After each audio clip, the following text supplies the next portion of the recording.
Well, good evening. Welcome to the end of our three-part series on the Middle East. And I tell you, this has been hard to keep up.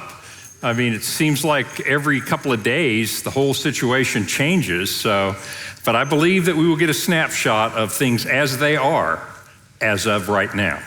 And kind of look at what comes down the road, what comes next. So let me say a prayer for us, and we're going to dive in. Lord, thank you for the privilege we have of living in this country. We're grateful for the freedoms that we have. And Father, we know this nation has yet to achieve its ideals. And nevertheless, I pray that you would help us to be agents of justice, agents of peace. I pray for our leaders, Lord, that we might seek peace in the world. I pray, Father, that you would strengthen them, that you would turn their hearts toward you, that this nation might be a beacon for you in the world. In Christ's name, amen. Well, here's the number for questions, whether you're online or here with us. Just text your questions in during class. So what we've been doing is we had a short session, three lessons, and so we thought we'd do a Middle East update. And in our first session, if you go back and watch these, all these are on the website, we talked about the Christian view of the Middle East, and particularly in light of what's called Christian eschatology, meaning Christianity thinks history's going somewhere. Not everybody thinks history is going somewhere, that it's just a cycle. If you think about Buddhism, history is a cycle. But for Christianity, history has a point. It's going somewhere. So eschatology is, where's it going and how does it end? Second session, we looked at Islam. We looked at the two major divisions in Islam, the Sunni and the Shia versions of Islam, and that split all the way back from 680 AD. We looked at some of the differences in theology, but fundamentally, we then looked at a kind of a combined Islamic eschatology. Islam also thinks that history is going somewhere, largely because Islam came about almost, 600 years after the time of Jesus. And so Muhammad was familiar with the Old Testament. He was familiar with the New Testament. And so you'll see that the Quran also has an eschatological point to it. And so the end times for Islam also involves, they're very different, but they involve a judgment and the forces of good versus evil, God versus evil in the end. In this lesson, what I'd like to do is look a little bit more at, okay, how are things today? And we will keep those ideas in our background and apply those and help understand what's happening today. So who are the players and how are things likely to turn out? Probably the fundamental question is it inevitable that there will be war in the Middle East? So that may be the guiding question for us as we move through it. So let's start with just a sketch of the Middle East. One of the things I'd like to point out about the Middle East is that you have nations. And so what you see on this map are the various nations in the Middle East. Those nations 100 years ago didn't look like that. Those nations since World War II didn't look like that. In fact, the boundaries of nation states in the Middle East are in pretty continual flux. One of the reasons for that is that some of the major actors in the Middle East are not nation states. They are what are called non-state actors. So for example, like today, if you listen to the news, in Turkey, you'll see that the Turks and the Kurds are battling one another. Well, they both live in the geography of the nation of Turkey, but they have nothing in common. The Kurds are like, we want to be independent. We don't want to be part of Turkey. Who drew this boundary? We didn't draw this boundary. We don't agree with this boundary.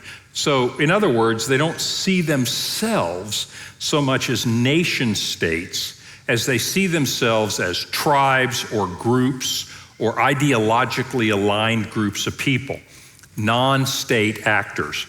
I'll give you a great example of that that's just very recently been in the news. So Jordan, This is King Abdullah of Jordan. And Reuters just announced maybe 2 weeks ago, I think it's the last week of April, that King Abdullah had outlawed the Muslim Brotherhood. This is Muhammad Badi.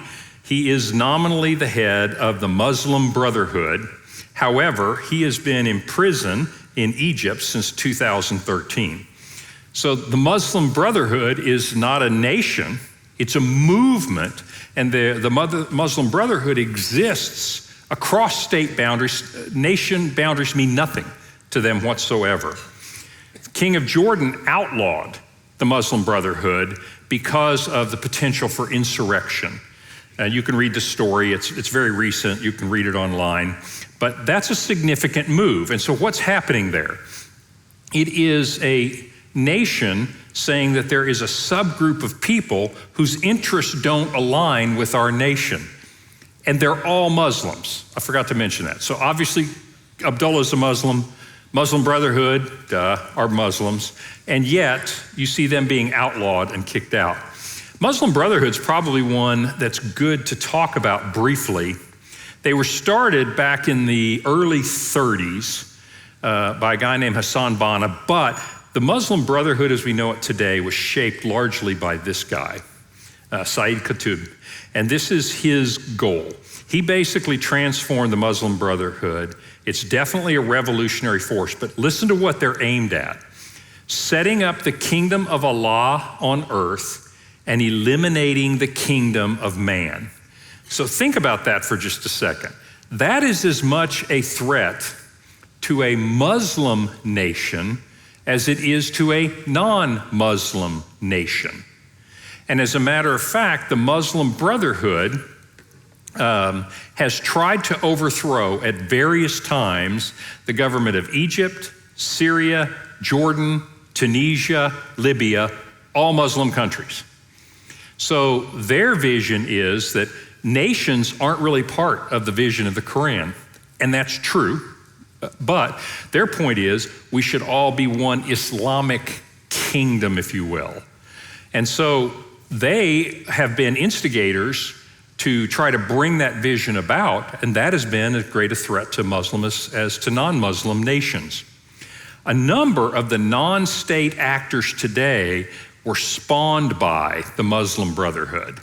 So for example, Hamas in Gaza used to be, 50 years ago, the Palestinian branch of the Muslim Brotherhood. And then they kind of broke off and went their way as the Muslim Brotherhood was being fought by the Muslim governments. And so Hamas is an offshoot. Egyptian Islamic Jihad is an offshoot of the Muslim Brotherhood. The Muslim Brotherhood has inspired a lot of radical groups with this vision, is that let's bring the kingdom of Allah or the kingdom of God to earth, and let's eliminate the kingdom of man. Let's eliminate the governments of man. And so when they look at Muslims, say in Saudi Arabia or in Jordan or in Egypt, they see people that have effectively sold out on the vision of Islam. So my point in this is that non-state actors are the primary actors, I would argue, in the Middle East. Now, you're going to see Iran is probably the one exception to that, because Iran is one state that is one mega non-state actor. Okay, but everybody else is battling different groups of people. So I thought what we would do is we'd start small with Israel, and then we'd move out. And so let's start with Israel, and let's talk about what's going on there today and look at the different ideologies. This is a map of what Israel looks like today. So just to frame this, Israel has 10 million people, but 21% of them are Arab. They're not Jews. And in fact, in the Israeli parliament, you can fact check me on this, and I may be wrong, but I think there are 2 Arab representatives who don't want Israel to exist. But Israel is a democracy, parliamentary democracy, and so they have a couple of representatives in their parliament that are Arab. So 21% are Arab. This is interesting. It doesn't really affect this, but you'll find this interesting. 13% are what are usually called ultra-Orthodox. Okay, so the ultra-Orthodox are the very, very, very devout Jews. They're not the only sort of Jews, but they're very devout. One reason I put that up there, well, there's two reasons, but one is that's 34% of the population that doesn't serve in the military. So think about this. You've got 10 million citizens, not all of whom obviously are fighting eligible, fighting age, right? But 10 million, and 34% of them do not do service in the military. So you have a nation that's got maybe 6 million people, of which a much smaller number than that are eligible to fight and draw their army from. And that's why you see a citizen army in Israel. So Israel militarily is not very big. Compare this to Gaza has approximately 2 million people in the Gaza Strip.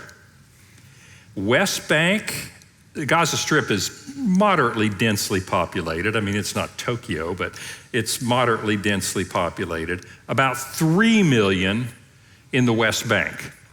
Those are not included in the 10 million number, and they're not included in the Arabs.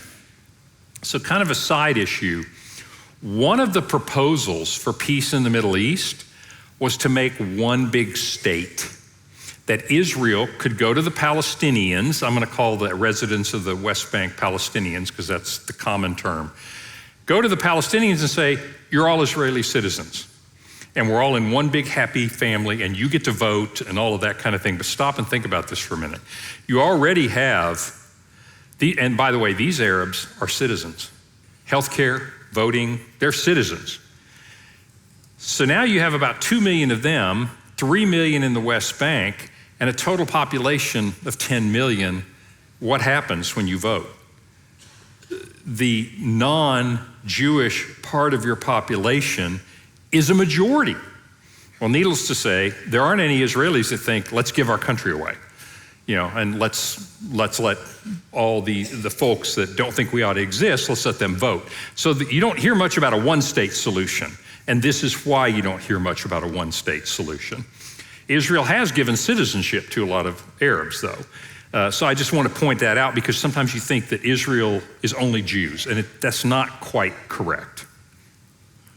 So where are Israel's enemies? Israel's enemies are fundamentally, their immediate enemies are non-state actors. So Hezbollah in the north, Hezbollah is a non-state actor. They are not the government of Lebanon, but they are powerful enough, militaristic enough that they do what they want in southern Lebanon. So they aren't the government, but the government can't control Hezbollah. Hezbollah is a non-state actor. In the south, and Hezbollah, by the way, is Shia. They're supported by Iran, and religiously they are Shiite. In the south, you have Hamas. Hamas is Sunni, offshoot of the Muslim Brotherhood. And in the West Bank, you have the Palestinian Authority. And their party is, you may hear Fatah as the party. Also Muslims. So you have three different groups who are united ideologically. They don't get along with each other, but they're united ideologically against Israel. So Israel's battle is not against a nation. It's not against a particular geography. It's against groups of people living within legitimate nations or legitimate geography. Does that make sense? That really changes the dynamic of what's going on, and we haven't seen that in America. That's not been the way battles have been fought historically. So one of the things that I want to tell you about these groups. They are radical groups, even though at the moment, the Palestinian Authority is not in any significant conflict with Israel. Of course, Hamas and Hezbollah have been. So the idea of jihad is an idea that's in the Quran. And there are different types of jihad. Jihad means a struggle, and it's a struggle for Islam. It's a struggle for God, for Allah. You can do jihad of the tongue. And that is, you can go become what you and I might call an evangelist, right? So you can go strive for God by trying to convince people that you should become a Muslim. When we think of jihad, we think of the particular type, and that's the jihad of the sword, right? In other words, we're going to go battle the people that are unbelievers, the people that do not submit to Allah. Then we will do jihad in a violent way. Not all Muslims believe that, but these non-state actors that are driving the Middle East do. And that's the way they go about it. So here's something that causes Westerners a lot of hard to understand. So for example, when Israel goes into Gaza to fight against Hamas, where is Hamas? Hamas is firing rockets from neighborhoods. They've got arms dumps underneath hospitals. They basically use civilians as human shields. Well, from a Western point of view, we think that's just so wrong, but it effectively hobbles Israel or anyone else attempting to fight them. So it's very effective, and I wanted to give you the ideological reason for it. So if you were a Hamas fighter, your attitude would be this, and this comes directly from the Muslim Brotherhood, that some Muslims' jihad is to fight for Allah, and some Muslims' jihad is to die for Allah. So what their attitude is that we're here and we're using these civilians as a human shield, and the bomb comes in and blows them up. That's very effective because the PR is really good, right? Israel takes a lot of heat for that.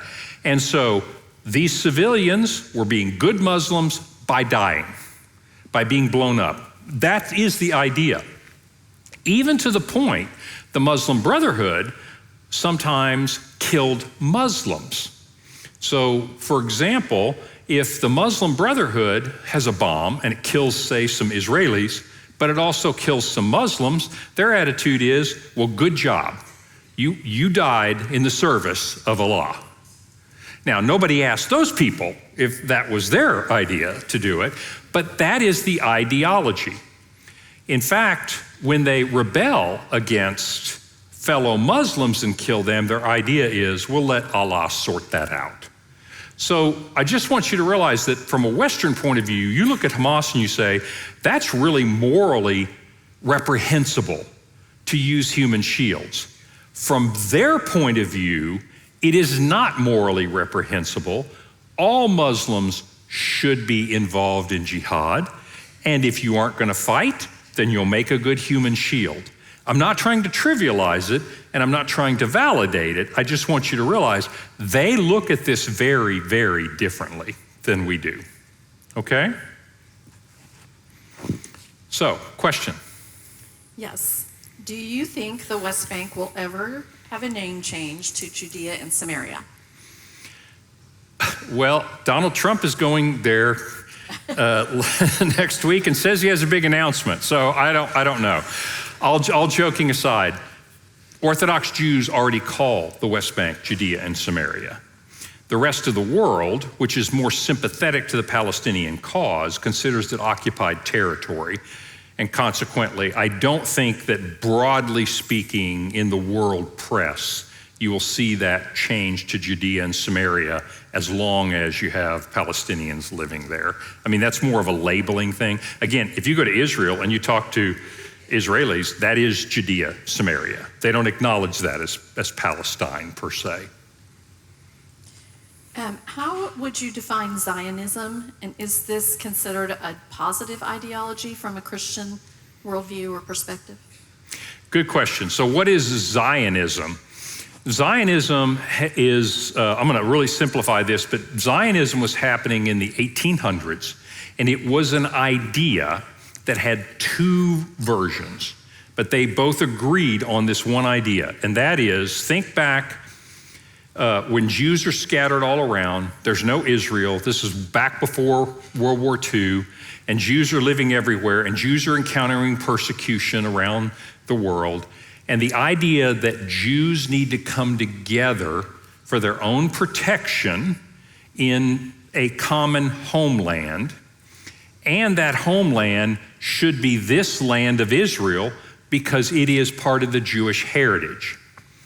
Zionism has two flavors. One of them is secular, meaning you could be Jewish. And by the way, Jews in Israel are not all religious. Being Jewish is an ethnic thing. You, as Christians, tend to think of Jewish as a religious thing. Not necessarily. You can be religiously Jewish, you can be ethnically Jewish. That's going to be my shorthand for that. You can be Jewish, not believe in God. So my point is, as an ethnic Jew, Zionism said, our people group deserves, needs to come back to our ancestral homeland. So that's a secular Zionism. But there are also Jews who are religious, and they said, yes, we do, but not just for protection, and it's not just our ancestral homeland. God is real, and God gave us that land. It belongs to us because God gave it to us. So there's secular and religious Zionism. And generally speaking, Christians who have that, remember that dispensational view that began to pick up in the 1800s and came into America in the 1900s, that view that God's not finished with the Jews was very favorable toward the Zionist idea. That, of course, that land, the Christians would say that land is given to the Jews by God, and yes, they should be allowed to come back to that land. So generally speaking, I'm speaking broadly, but yes, generally Christians were very favorably disposed toward the Zionist idea for religious reasons. So that's a great question. Okay, of the population of Israel and the West Bank and Gaza, how many Christians are there? Not many.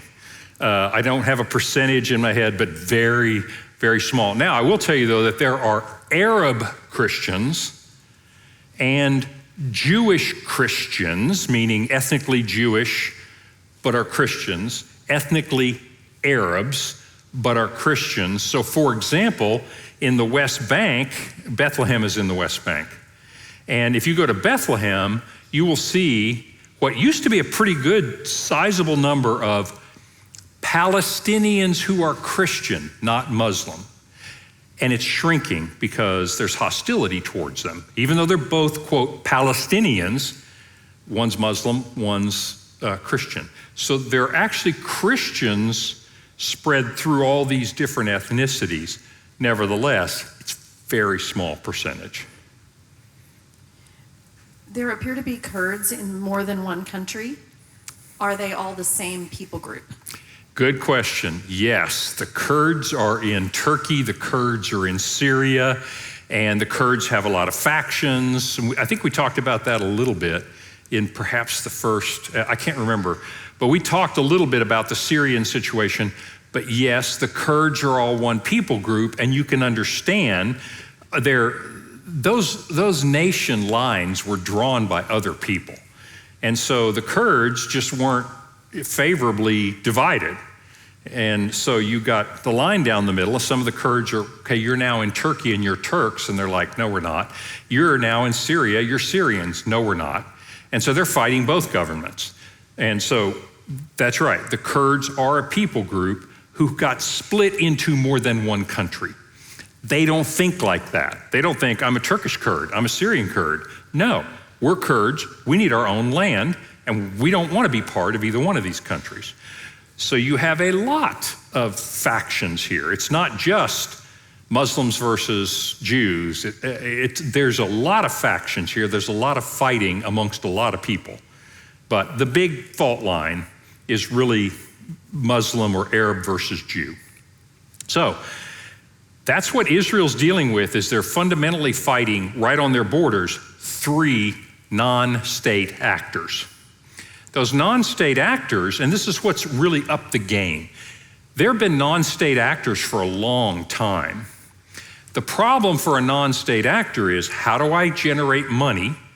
Because I don't have taxes or anything. Yeah, I mean, I probably get money from people who are favorably disposed to my cause, right? I get donations, so to speak, because I got to buy weapons and I've got to buy bullets and that sort of thing. So non-state actors have always had a hard time getting really high-tech gear. When Iran was a nation state, when the Ayatollah had the revolution in Iran in the 1970s, now all of a sudden one of these radical groups has a nation, meaning I have tax revenues, I can buy airplanes, I can buy missiles, I can hire. Do you see the difference here? Is all of a sudden you go from a little group that's trying to get enough money from donors, if you will, to a nation that all of a sudden you've got a revenue stream. It just upped the game. So Iran begins to fund the non-state actors. How in the world do you think the Houthis got those ballistic missiles? They have no capability to have ballistic missiles. It takes a national player to be able to get that kind of armament. And that's what's up the game, if you will. Israel's worst fear is that serious weapons technology could fall into the hands of the Gaza Strip. They're shooting rockets, not very good technology, and Hezbollah. Hezbollah has a lot more rockets, a lot better technology, but still nothing to the national level. In fact, the Houthis are probably the best armed non-state actor around. I mean, they have the primo stuff. You may remember this week, the Houthis, when you see on another map, you'll see how far this is. They shot a missile that landed on the grounds of Ben Gurion Airport this week. That's some serious high-tech weapons system. So these non-state actors have moved to another area, but what it is, it's sort of like trying to fight Jello. In other words, it's not a nation, you can't pin it down. These are non-state actors, and this is a very difficult situation. So that's what Israel is doing right now. Israel's doing well in this conflict, in that Hezbollah has been soundly thrashed by Israel and is no longer a belligerent. Hamas continues to fight, but you may know that this week, Israel changed their tactics in Gaza. So what they had done before is they went into Gaza and they tried to kill the Hamas fighters. There were some civilian casualties, took a long time, and it was not entirely successful. Israel has a different strategy now because they realized they weren't going to get their hostages back by trying to kill the Hamas fighters. So what Israel is doing now is they have said, we are going to go in and occupy Gaza. We're going to take the ground. We're going to push all the population into one corner of Gaza. And then we're going to say, Hamas, give us the hostages. We'll give you some land back. It is a completely different game. But what you see here are people trying to figure out, how do you fight a war against these non-state actors? Do you get a sense of how difficult this is? What Israel is doing right now is trying a completely different tactic to see if they could trade land for hostages. And so it's a different way. And I think the world is watching very carefully to see, how do you battle these non-state actors? Question? What is Iran's strategy in arming these people groups, non-state actors, particularly as far away as the Houthis? Yes, I want to hold that for a second because I got a map that will be good to show you that. So let's zoom out one level and let's talk about Syria for a minute. Syria is an interesting little deal. You may know that the Assad regime was overthrown recently. And the group, there were a lot of groups fighting. I mean, the Russians were fighting there, the Syrians were fighting there. There were all these non-state actors, and one group known as HTS, we did a lesson on this, but basically, they ended up coming out on top and overthrowing the Assad regime, which was backed by Russia. I mean, seriously embarrassing for Russia. And so this guy, who used to be called Jalani, is now Ahmed al-Sharaa. He is the ruler of Syria. And he recently, you can see the Al Jazeera press release there, that recently signed a constitution. He's a nationalist. Now, he has ties to ISIS and Al-Qaeda. He's not a choir boy, all right? So, and he conquered by fighting Muslim versus Muslim, right, to free Syria. The question became, what's he going to do? Is he going to be another Islamic, is it going to be another Iran? Is it going to be another Islamic state and they're going to be terrorists? I mean, the jury's still out, but at the moment, it appears that he is more interested in working for a better Syria than he is being an agitator to the countries around him. So even he's still under sanctions. Syria is still under sanctions by the UN and by the United States because these guys are terrorists. But he appears to be governing like more of a legitimate government. The National Review reported, let's see, this was a week ago, that al-Sharaa told an American lawmaker that he would be willing to join the Abraham Accords and normalize relations with Israel. That's a complete and total turnaround for Syria, if indeed that's the case. And it changes a little bit the balance of power. So some of these non-state actors are very successful in gaining control. And then you have to say, well, is this going to be Ayatollah Khomeini? Or is this going to be somebody who wants to make Syria a good nation and really has no interest in killing every Jew they can find? I mean, it's a very different attitude, and we'll see how it plays out for Syria. But right now, Syria has moved out of Iran's orbit. Al-Sharaa owes nothing to Iran for coming into power. So let's zoom out just a little bit. So Iran has political alliances. Iran, basically after the Iraq War, Iran effectively controls Iraq. They did, until a few months ago, controlled Syria. They supported Hezbollah, they supported Hamas, and they supported the Houthi rebels, Islamic rebels. They are also not the government of Yemen, sort of like Hezbollah, but the government of Yemen can't touch them. They're more powerful. And so they were also supporting them. And if you were the United States, this is a little bit of a bleak picture, because your only real ally in the Middle East that you can count on has been Saudi Arabia. And if you remember, the last administration did everything they could to alienate Saudi Arabia, because that's not a political statement, that's just a matter of fact, because their foreign policy was, we're going to make Iran the center of our foreign policy. And consequently, Iran's position in the entire Middle East was greatly strengthened.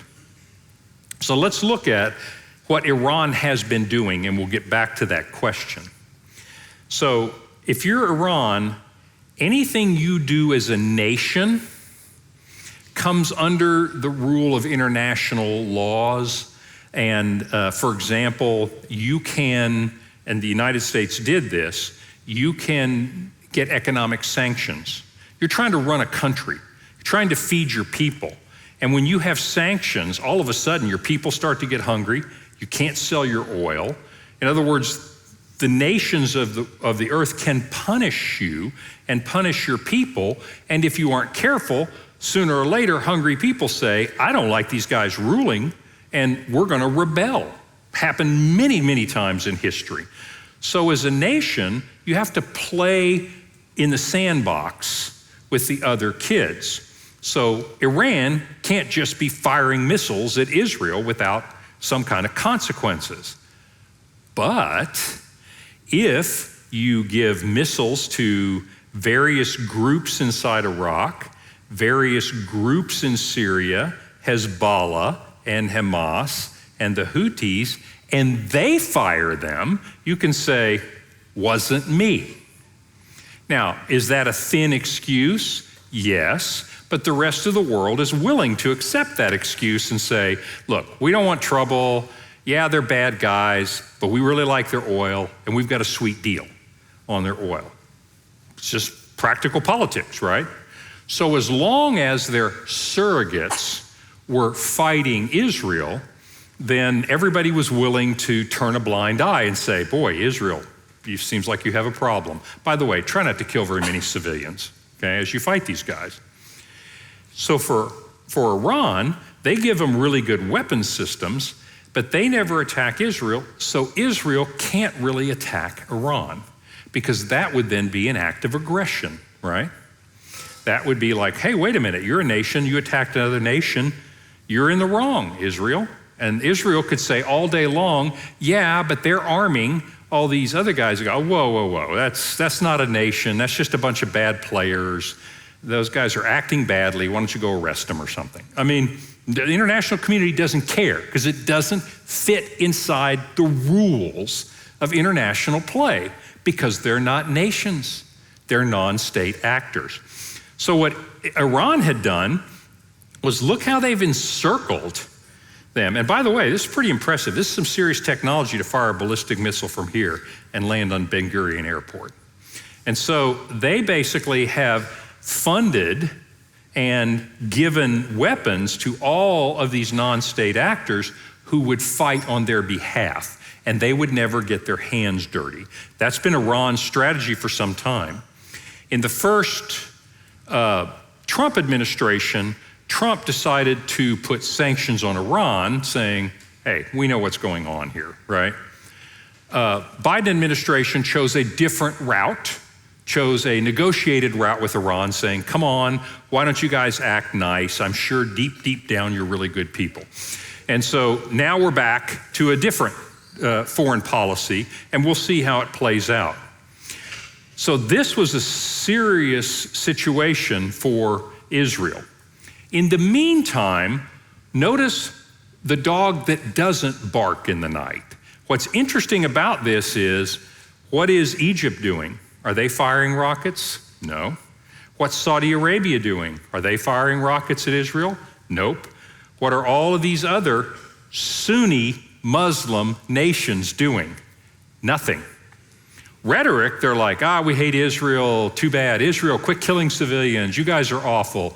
A lot of rhetoric, no action. Why? Because they aren't really as worried about Israel. They don't think Israel's gonna bomb them. But Iran has shot missiles at Saudi Arabia. Iran is Shia, and they believe that there should be no nations. Everybody ought to be under the Islamic kingdom. Saudi Arabia says, I don't think so. Jordan says, I don't think so. Egypt says, I don't think so, because they're Sunni. So what you see is they're not willing to go to war with Iran over this, but they're not piling in.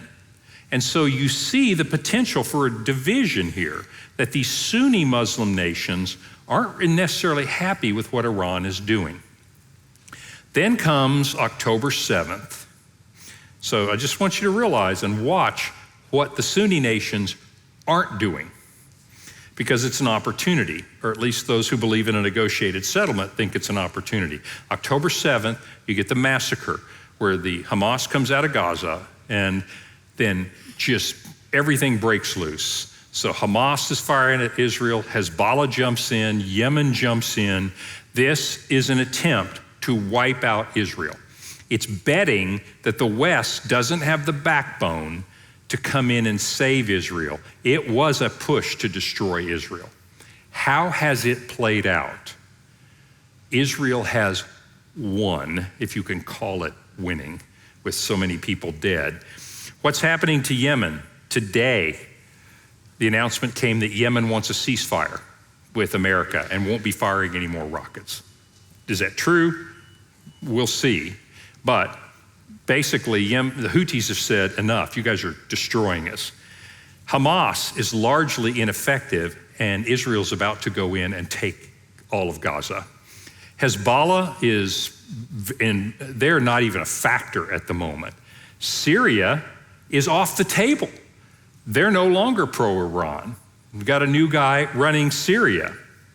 Iran made the mistake during that war of actually firing at Israel from their own territory. You guys remember this? It's like, we're going to double down, we're going to fire hundreds of missiles at you, and we're going to destroy you. Didn't work. So what could Israel then do? Now you can strike them. Nation versus nation, but we didn't shoot first. Destroyed their air defense systems. So my point in this is to say, how have things shaken out since October 7th? Since October 7th, Israel's position is much stronger, and Iran is much weaker because most of its proxies, Hezbollah, Hamas, Palestinian Authority has been smart enough to sit this one out, and the Houthis have just been pounded, and Iran itself has been struck because they crossed the line. And so I would just point out to you that Iran's position is much weaker today, and the Sunni nations are very happy about that, and they didn't have to lift a finger for that to happen. Okay? So, questions about that, because I want to zoom out just a little bit more, but this is the answer to why Iran was doing what it's doing. And it was a brilliant strategy. I mean, evil, but I mean, if you're on their side, like, this is a brilliant thing to do. And October 7th was the time to do it. Let's get rid of Israel. And they failed. Okay, so Iran appears to be the problem child.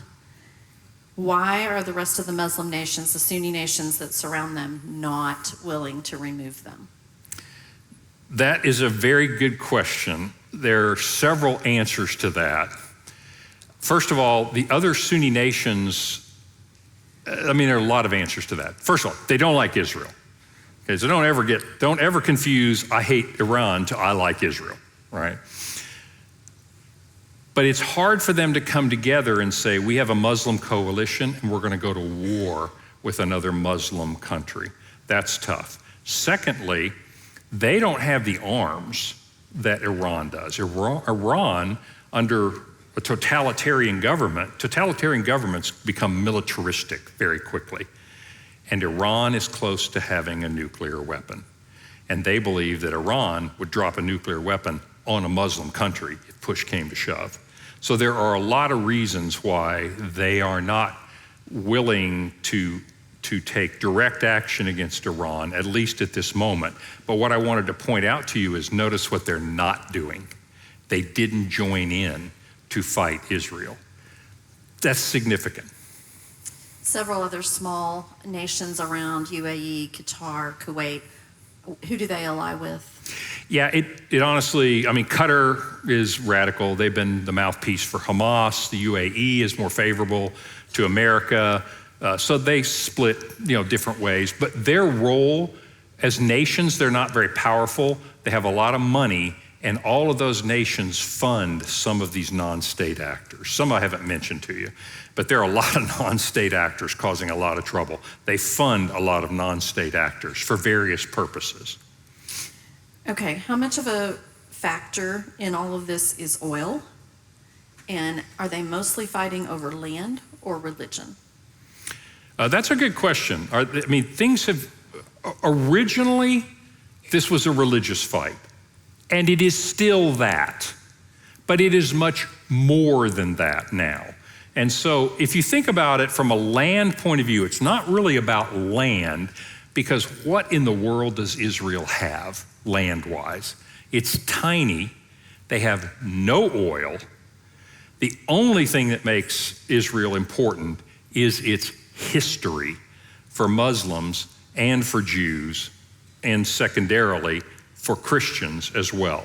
It's not about the land, it's about an animosity against the Jews, which began as a religious issue, and now there are all kinds of reasons. Just you did this to us, well, you did that to us, kind of a thing. Is the animosity against the Jews the same as the animosity against the U.S.? Good question. The animosity against the Jews is deeper than animosity against the United States. But the United States, from Iran's point of view, Israel is wayward children who need to be wiped out because they're unbelievers and they're just bad.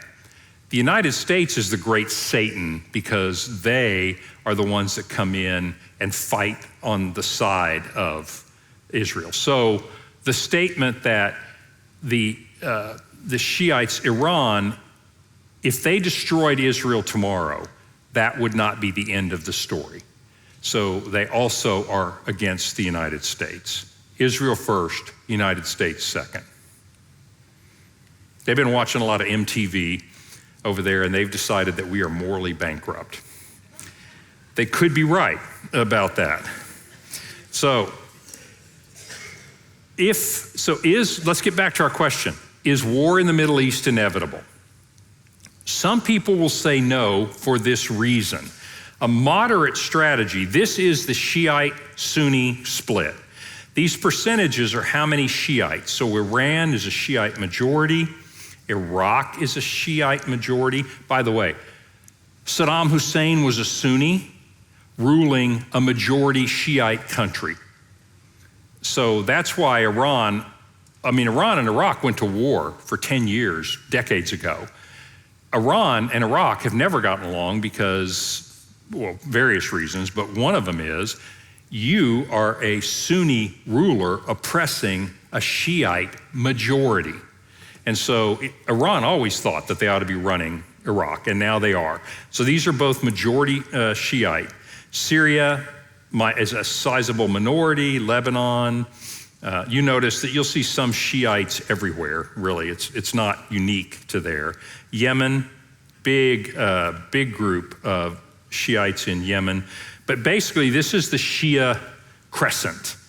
But remember, 10 to 15% of Muslims, total population, that's it. So you've got Egypt and Saudi Arabia and Turkey, Afghanistan, Pakistan, India. Malaysia's not on this map, but they're huge country. Oman, etc. These are Sunni nations. They don't buy into the Shiite idea of government.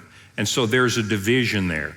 So if you think there won't be war in the Middle East and we want to avoid it, the moderate strategy is to mobilize the Sunnis to contain Iran. It's a containment strategy. And so that's why you saw the Abraham Accords. The Abraham Accords were the United States brokering a non-aggression treaty, a normalization of relationship. The treaties were actually between these Muslim countries, all of them Sunni countries, and Israel. So you get Sunni Muslim nations normalizing relations with Israel. Doesn't mean they could never attack them. It just says, look, if we're going to do business together, we're not really here to wipe you out. We've accepted the fact that you're here. We don't like you, but you're here. We're not your enemies. Let's go do business together. Does that make sense? That whole idea is a containment strategy. If you could get Syria's not on this map for some reason. Syria's right here. And if you could get Saudi Arabia, which those are the two nations that are the next for the Abraham Accords, are attempting, and Syria, remember Syria's president said we'd be considering it? Look how this map looks all of a sudden. Instead of Iran and their proxies encircling Israel, now what you have is you have all these Sunni nations encircling Iran. And so it's a containment strategy, not to say Sunnis, you should go to war with Iran, but you guys make your peace with Israel and leave Iran stranded on their own and make it clear you can't count on the 85% of the Muslims in the world to help you with this. It's an interesting moderate strategy to use the Sunni Shiite split to contain Iran. Does that make sense? If that works, the thought is we won't have a war. Let's zoom back out a little bit. Second view on why you might not have a Middle East war is because maybe we'll just have one somewhere else. Think about this. China and Taiwan seems this close. And if so, what will the U.S. do? Very tricky, could fire up into war, especially because Xi Jinping, who's basically premier for life now, is getting older. And usually the Chinese have a 100-year line. When Kissinger went to meet Mao Zedong, Taiwan was an issue. This is in the 70s, 50 years ago. And Mao Zedong said, we aren't going to argue about that. We completely disagree, but we'll win this. We've got 100 years. We got plenty of time. Xi Jinping, not so much, thinking maybe I'd like to be the guy who brought Taiwan back into the fold. So you notice that as you watch the news, I just want this to make sense when you watch the news. When you watch the news, China is being so provocative and so belligerent around Taiwan, trying to find out, will the U.S. really go to war for Taiwan or will they not go to war for Taiwan? In the meantime, Russia decides, well, we didn't do too well in the Middle East. That Syria thing was embarrassing, but actually I'd rather have Ukraine. And so you've got Russia-Ukraine war going on. Russia has threatened to use tactical nuclear weapons. I mean, this is a big deal. I don't think I have to tell you that. You're familiar with that one. And guess what? Just in case that wasn't interesting enough, Pakistan and India have fired off 2 nuclear nations, and the rhetoric that the way they're talking about each other is very concerning. There do not seem to be any cool heads in the room on this. So this is kind of a good news, bad news. Good news is maybe there won't be war in the Middle East. Bad news is because it'll happen somewhere else.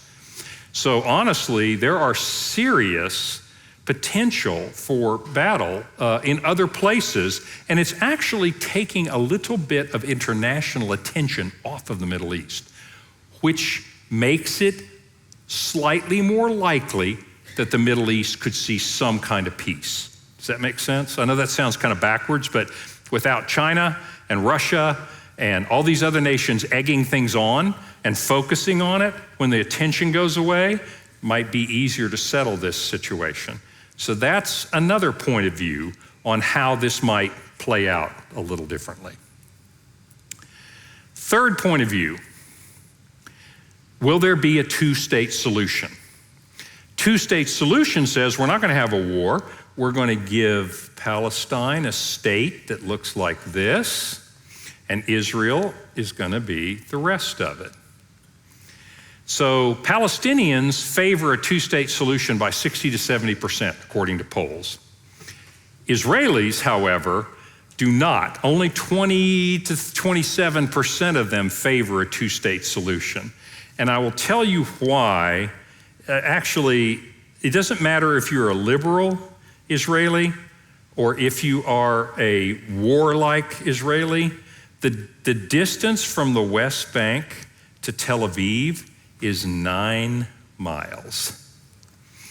So if the West Bank is its own nation and the West Bank can import weapons from, Iran, maybe, there is no way you can stop a missile from 9 miles away from hitting your capital city. Does that make sense? It's not defensible. And whether you're a liberal Israeli or a conservative Israeli, you would like to be an alive Israeli. And that's why the percentage for a 2-state solution is so low among Israelis. Citizens is the idea that it is not a defensible country with a 2-state solution. So I know that the international community loves to throw out the 2-state solution. I don't think you're going to see this play out simply because that's not how you stop a war from happening. That's how you start a war in the Middle East. Second point is, preventing Iran from obtaining a nuclear weapon. The most likely indicator of a Middle East war, for them to do what their constitution says, wipe Israel off the face of the earth, is with a nuclear weapon. Israel is a one-bomb country. You set off a bomb in Tel Aviv, you don't make all of Israel uninhabitable, but they're done, they're over. It's game over, they lost. And so keeping Iran from obtaining a nuclear weapon, if you could do that, you have gone a long way to stop a Middle East war. Because a Middle East war is not likely to be fought with conventional weapons simply because Israel's done such a good job. Remember what we talked about? Iran encircled them.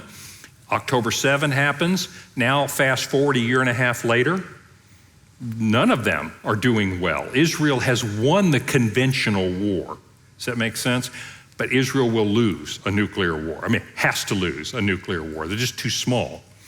So Americans, 80% oppose Iran, but 83% of Americans favor economic sanctions to keep them from getting a nuclear weapon. 48%, and that's not trivial, of Americans favor military action to keep Iran from getting a nuclear weapon. Israel, 96% of the population opposes Iran. 50 to 60% support military action if the US is with them. So not a lot higher. And the reasoning for that is they don't want to be in the middle of a war. On the other hand, they can't afford for Iran to get a nuclear weapon. It's a very tough situation for any government. And that's what will if anything brings down the Netanyahu government, that's probably what it will be, is the government's feeling that we have to strike, and the people saying, we don't want a full-scale war. I mean, that is a very, very difficult situation. But to prevent a Middle East war, it's crucial to keep Iran from getting a nuclear weapon. It seems to me that ups the percentages greatly, that will happen. So you've got the moderate approach, which is to basically encircle Iran with moderate Muslim nations, Sunni Muslim nations, and force them to be better behaved. You have the two-state solution, which is not going to happen, in my view. I just don't think Israel can afford it. But you do have a concerted effort to keep Iran from getting a nuclear weapon. And if you do that, then you've basically said, Iran, if you want to start a war, it's going to have to be with conventional weapons. And you just got beat with conventional weapons. So that's not what you'd call peace, but that is stopping a war from breaking out. So this is a bleak picture, but this is what's driving what's going on there now, depending on your philosophy. There's not public support for a war with Iran over nuclear weapons. It may happen, but the public support is surely there's another way to keep Iran from getting a nuclear weapon.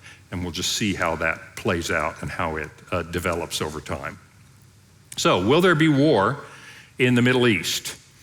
I don't know. But I would say we should do whatever ones of these that we can to keep that from happening. From a religious point of view, Muslims, Shiite Muslims particularly, think that it is inevitable that at some point there will be a war there. And I believe that Christians think that at some point, regardless of what we do, God's plan will come together, and a war there is part of God's plan, but it will work out for good. In other words, it will be God judging, not Israel being defeated. Does that make sense? That it will play out in a very favorable way. So, hopefully, as you tune into the news, I hope this makes a little bit more sense. These are the players, this is where they're coming from, and these are the different strategies. So, before we leave, been a fun series. And by the way, thank you guys for hanging in, because it's kind of complicated, but I think hopefully it helps us understand, and it helps us know how to pray. I think prayer is the most effective weapon we have. It's not our military. I'm all about diplomacy, but I think prayer is the most powerful weapon we have. We should pray for the peace of the Middle East. If it's going to happen, God's going to have to do it. So what are we doing next? Well, this is the last Wednesday night for our church until August.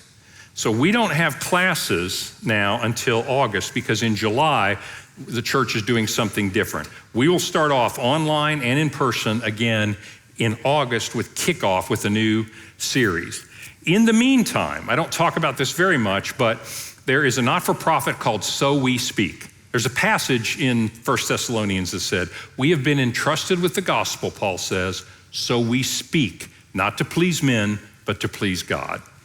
So there's a not-for-profit called So We Speak. You can go to sowespeak.com. Great articles there. And so my son and I do a podcast. And if you go to your podcast, whether you use Apple Podcast or whatever thing, and you just type in So We Speak, we have 3 years worth of podcasts. Podcast on every book of the Bible. Right now, we're doing every Wednesday, we release a podcast talking about where's Jesus in the Old Testament, going through the Old Testament books and seeing how they fit with the New Testament. So this isn't an advertisement because it's a not-for-profit. I'm just saying if you'd like to keep up on Wednesday mornings, we drop a podcast and it'll be about some biblical topic. So if you'd like, you can listen to So We Speak through the summer, and then we'll kick off in the fall. Can you watch it on YouTube? Yes. Oh, by the way, you can watch them on YouTube also. Thank you. Everybody's podcast now, well, not everybody's, but most of them are also on YouTube. And so if you just go to YouTube, type in So We Speak, you'll see tons of podcasts. When we start in the fall, the church is going to make some changes in locations. This room, because our student ministry is growing so much, we're going to repurpose this room on Wednesday nights for 7th through 12th grade. And that's going to allow us to take kids out of the school. We have middle schoolers over in the school because we're out of room. Bring them into this building. If you're a parent, you're like, hallelujah. Tired of dropping my kids off everywhere in Northwest Oklahoma City, right? So we bring them all into this building. It's going to be a really good thing for our students and our and our children's ministry, 5th all the way through 12. But it will require them to use this room. So where are we going to go? Well, the church is going to remodel the atrium. We're going to put in some better sound system. We're going to put in camera systems. So those of you that watch around the country on video, we will still be live streaming this. So you can still tune in. We'll be live streaming from there. We'll have 600 or so seats in there, plenty of room, I think, for people that come. We're going to put a barrier in there, so it'll be a nice room. That room actually gets used a lot for teaching. So we will move just right over into the atrium and in the fall. And you'll hear more about that when it comes. So we'll just continue what we're doing. We'll keep studying the Bible. We'll keep live streaming. It'll be on YouTube. It'll be on the website. We just won't be sitting in these chairs. My only deal with Marty was, look, if you're going to move us over there, my people have to have chairs they can sleep in, because I put more people to sleep than sleeping pills, so I want you to be comfortable so you can sleep well in those chairs. I love you guys. I'll see you in August. Thank you.